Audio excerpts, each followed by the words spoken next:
তো হ্যাঁ গাইস, আমি একটা মিনি ভ্লগ ভিডিও নিয়ে এসে গেছি। তোমরা ভিডিওটা পুরো লাস্ট অবধি দেখতে থাকো। লাস্টে খুবই ভয়ানক একটা জিনিস দেখাবো। তো পুরো লাস্টে আরও একটা ভালো জিনিস দেখাবো, তো তোমরা দেখতে থাকো স্কিপ না করে। এটা দেখো আমাদের হাভেলি, আমি ঘাটে এসে গেছি। এটা আমাদের হাভেলি ঘাট। তো ঘাটে আমার একটা বন্ধু বসে আছে আগে থেকেই। তো এখন বাজে 5টা 40। তো তোমরা দেখো, এই দেখো আমাদের পুকুর। আমাদের পুকুরটাও খুবই সুন্দর।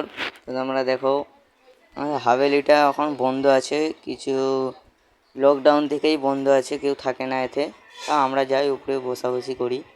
দেখো খুবই ভালো জায়গাটা, তোমরা স্কিপ না করে দেখতে থাকো, তোমাদেরকে খুবই ভালো লাগবে এই জায়গাটা। এই দেখো আমরা ঘাট, তো এই ঘাটে আমরা রাতের বেলা বসে গেম টেম খেলি। তো আমি এখন 3 কোটি টাকার কেটিএম নিয়ে বেরিয়ে যাচ্ছি হোটেলে খেতে। তো কী খাবো সেটা তো আপনাদেরকে দেখাতে পারবো না। তো তোমরা দেখতে থাকো, স্কিপ না করে ভিডিওটা দেখতে থাকো, লাস্টে খুবই সুন্দর হবে। তো দেখছো এটা আমাদের গ্রাম, খুবই সুন্দর। Tata, bye bye, by.